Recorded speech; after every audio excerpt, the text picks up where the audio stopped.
In today's lecture, we are going to discuss about different types of receptors on the basis of sensation, right? Different type of receptors and little bit about the action, right? So, see, try to understand in broader way, right? कौन कौन से receptor हो सकते हैं? देखो, पहला सोचो, that is first one is ये रिसेप्टर को on the basis of sensation पांच तरह से बनाएंगे, right? First one is called chemoreceptor. Chemoreceptor. What is the meaning of that chemoreceptor? Means that receptor sensitized only chemical substance, right? Right? That's why it is known as chemoreceptor, right? Then second one, that is thermoreceptor.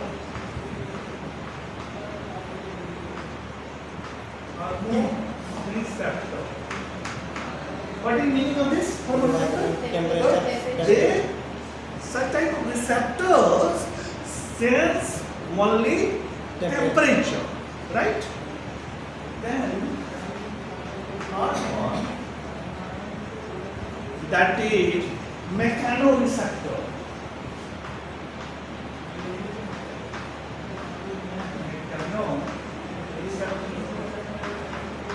See, here you are giving some mechanical stimulus like touch, like pressure, like this.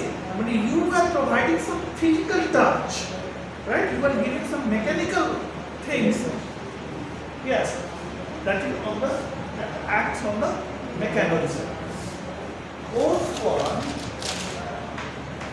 that is photoreceptor. Yes, photoreceptor. Photoreceptor. Okay, photoreceptor means what? We get light. Only light, right? And then fifth one, that is nociceptor. This receptor for pain, right? This receptor for pain means this receptor may be region for damage of chemoreceptor, thermoreceptor, mechanoreceptor. किसी में damage होगा then nociceptor for the pain. अब थोड़ा सा example में जाओ, chemoreceptor का example क्या क्या हो सकता है? Just give me the name that कौन कौन से केमिकल जो है वो हो सकते हैं pH का चेंज हो जाए, pH का चेंज हो जाए, राइट? आयंस का चेंज हो जाए, राइट? राइट? मेटाबोलाइट्स का चेंज हो जाए,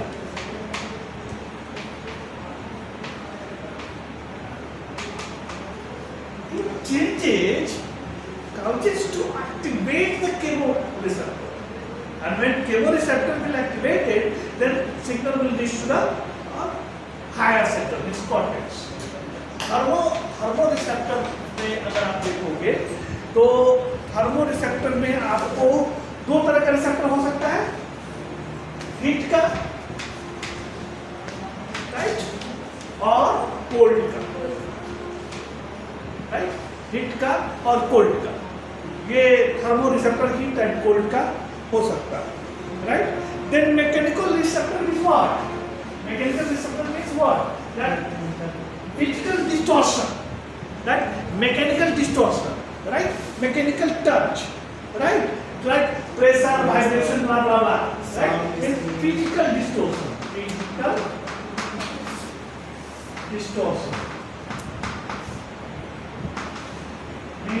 distortion means what? That is pressure, that is touch, right? Sound sound भी also it will come under the mechanoreceptor. Yes, vibration होता है और उसके वजह से जो है चेंजेस होता है, राइट? फोटोरिसेप्टर में जो है क्या होता है? दैट इज इसके लिए क्या लाइट की वजह से तुरंत ये रिसेप्टर जो है वो एक्टिवेट होता है, कोटिंग में राइट। और ये जो नोसी रिसेप्टर है, ये नोसी रिसेप्टर तुम्हारा केमिकल हम ये नोसी रिसेप्टर तुम्हारा जो है वो पेन के लिए नहीं होता है, पेन के लिए। और ये तुम्हारा एक्टिवेट हो सकता है किसी की वजह से, either damage in thermo receptor और डैमेज इन मैकेनो रिसेप्टर और damage in chemo receptor, right. ये नोसी रिसेप्टर में इसमें आता है, राइट। अब one by one we are trying to understand that कि ये होते कहाँ हैं और ये वर्क कैसे करते हैं। अच्छा, इसमें बहुत इंपॉर्टेंट बात जो आपको याद रखते हैं, वो सब ये एक ही तरह के प्रिंसिपल पर काम करते हैं। ये सब एक ही तरह के, देखो सिंपल है क्या, ट्राई टू अंडरस्टैंड कि किस तरह से एक ही तरह के इस पर काम करते हैं। जो भी सबने बताया कि मान लो ये न्यूरॉन का टर्मिनल है, लेट अस सपोज ये टर्मिनल है, राइट। यहाँ पर ये टर्मिनल है, रिसीवर है, राइट, रिसेप्टर है। और ये क्या होगा, ये रिसेप्टर पे यहाँ ये रिसेप्टर यहाँ ये लगा होगा, राइट। और यहाँ पर चैनल होगा, आयन चैनल होगा। सब एक ही तरह के प्रिंसिपल पर काम करते हैं। अब सीधा तुम्हारा केमो रिसेप्टर में क्या करेगा, केमो रिसेप्टर पे आएगा और यहाँ अटैच हो जाएगा, और अटैच होने की वजह से ये खुलेगा और यहाँ कुछ इन या आउट होगा, राइट। और जिसकी वजह से डिपोलराइजेशन या हाइपरपोलराइजेशन प्रोड्यूस होगा, राइट। ये फर्स्ट रिसेप्टर केमो रिसेप्टर था, उसके बाद दूसरा नंबर क्या रिसेप्टर था, दूसरा नंबर क्या, थर्मो रिसेप्टर। थर्मो रिसेप्टर में क्या होगा, यहाँ क्या है कि टेम्परेचर सेंसिटिव होगा, और ये टेम्परेचर सेंसिटिव होने की वजह से ये जो है आयन चैनल इन और आउट करेगा सोडियम और पोटेशियम को, या डिपोलराइजेशन या हाइपरपोलराइजेशन कॉज करेगा। ओके, अब जैसे मान लो जैसे फोटो रिसेप्टर है, फोटो रिसेप्टर में separate thing nothing, photo receptor में करता क्या है, फोटोन आता है, आने के बाद आयन चैनल को चेंज करता है, आइदर हाइपरपोलराइजेशन या डिपोलराइजेशन होता है, जो हम लोग पढ़े हैं, राइट। साउंड वाले में क्या होता है, यही तो जो है वो हेयर सेल्स का मूवमेंट, मतलब रिसेप्टर्स का मूवमेंट होता है, जिसकी वजह से आयन चैनल्स जो है खुलते हैं, right. Works in somewhat similar way. और कौन सा रिसेप्टर बच गया, नोसी रिसेप्टर। नोसी रिसेप्टर में क्या है, नोसी रिसेप्टर में ये है कि जिस there must be some chemical और थर्मल थिंग्स और समथिंग जो कि ये रिसेप्टर को आके एक्टिवेट करेगा और चैनल खुलेगा, और चैनल खुलेगा तो हायर सेक्टर में जाएगा। क्लियर और not clear? Each and everywhere the somewhat the principle is same. इसमें ज्यादा तुमको दिमाग लगाने का ये करने का नहीं है, प्रिंसिपल सेम है। सेम क्या है, रिसेप्टर पर आके कंबाइन करेगा, कंबाइन करने के बाद वो रिसेप्टर चैनल को खोलेगा, और वो चैनल खोलने की वजह से जो सेल जो है वो डिपोलराइज या हाइपरपोलराइज होगा, और फर्दर जो है सिग्नल प्रोपगेट होगा। What is meaning of that?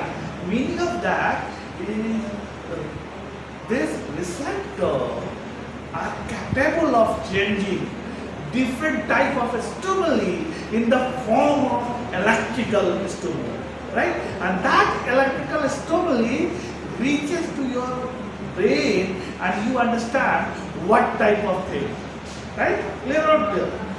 Okay. अब इसको थोड़ा सा और समझने की कोशिश करते हैं। Let us suppose that, see here,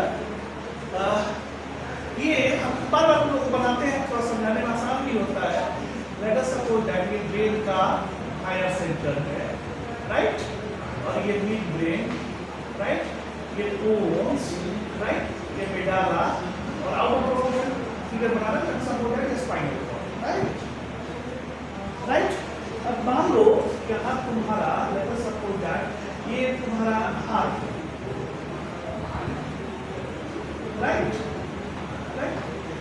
अब let us think in some way that if तुमको फाइन टच का फील कर रहा, फाइन टच, और यहाँ पर तुम्हारा जो है ये यहाँ पर थैलेमस है, यही पर हीरो है थैलेमस, राइट। अब देखो होगा क्या है, मान लो कि फाइन टच एकदम मतलब टच का फील, यहाँ मान लो न्यूरॉन, ओके, फाइन टच के बाद ये come the spinal cord. और स्पाइनल कॉर्ड में ये आने के बाद, ये न्यूरॉन स्पाइनल कॉर्ड में आने के बाद ये जो है यहाँ पर ये यहाँ पर जो है रिलीज करेगा,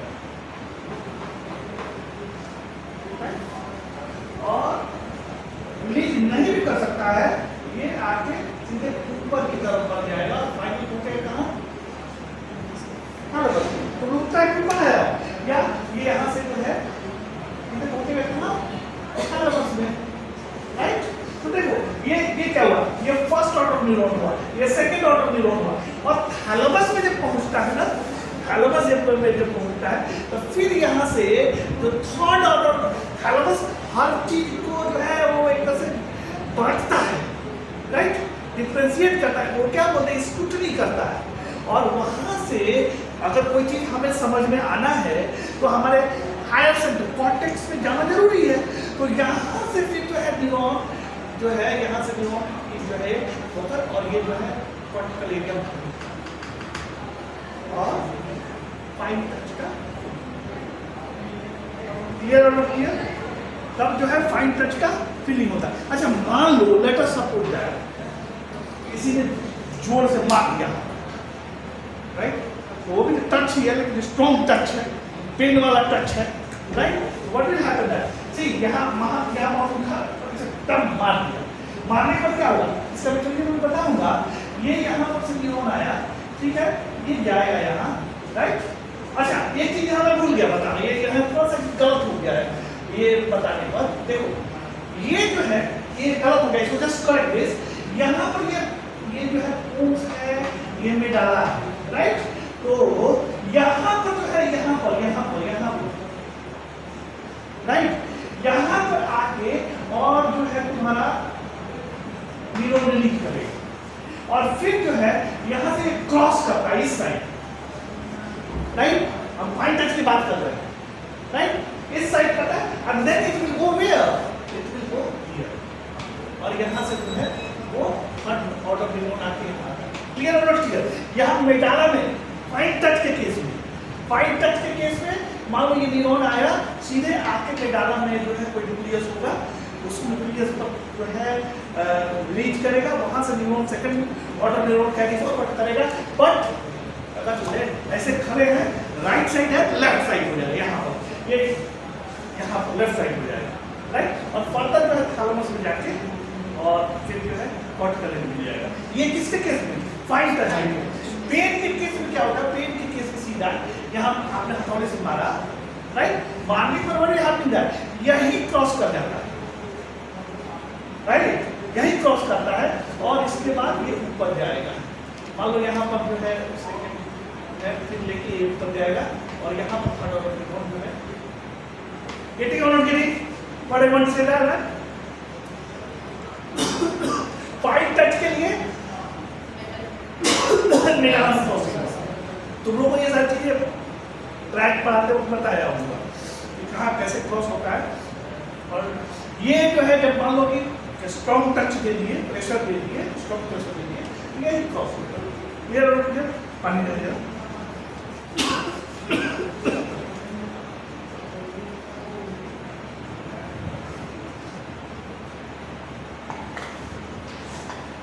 अब सबसे पहले तुम लोग को जो पढ़ना है मैकेनिकल रिसेप्टर पढ़ना है।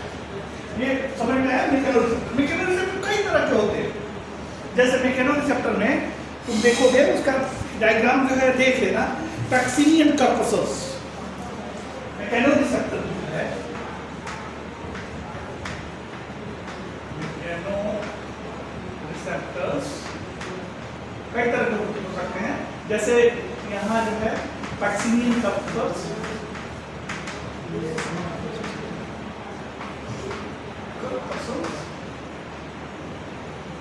राइट, वो जो डायग्राम दिया हुआ है उसमें दिया हुआ है मैकेनिकल रिसेप्टर का। और ये जो है स्ट्रॉन्ग प्रेशर और वाइब्रेशन को ये मतलब स्ट्रॉन्ग प्रेशर और वाइब्रेशन को पैक्सिनियन कॉर्पसस जो है वो सेंस करता है, राइट। देन मेकेनोरिसेप्टर में है मेजिनल कर्पसल्स।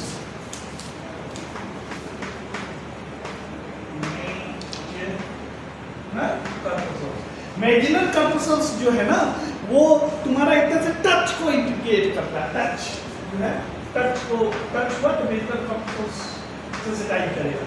ओके, ये नाम याद रखना जरूरी है, पूछा जाता है। मेजिनल कर्पसल के अलावा देन रफनी कर्पसल्स, रफनी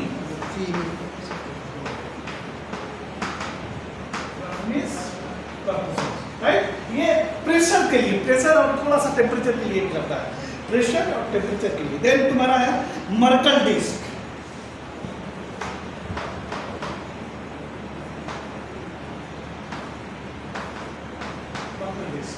राइट। ये मर्कल डिस्क जो है ये भी एक तरह से रिसेप्टर तुम्हारा जो है टच के लिए जो है important, touch and somewhat temperature के लिए, टच के लिए मिली टच के लिए मर्कल डिस्क। तो उसके बाद हेयर फॉलिकल है, हेयर फॉलिकल ये भी एक तरह से मैकेनिकल रिसेप्टर टच को भी बताता है, राइट।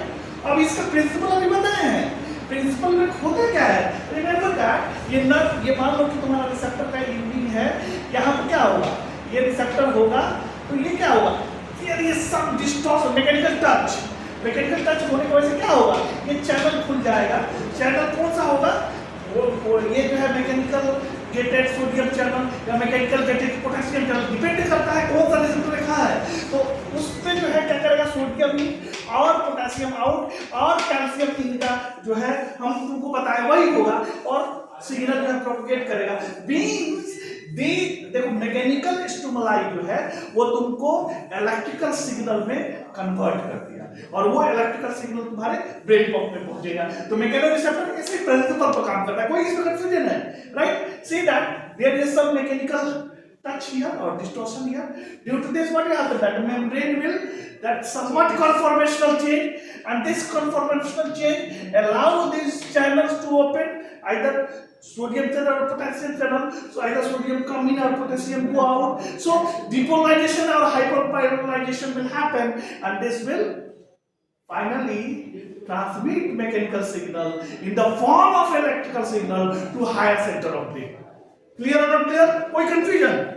ओके, दूसरे जो है तुम्हारा दैट इज टेम्परेचर।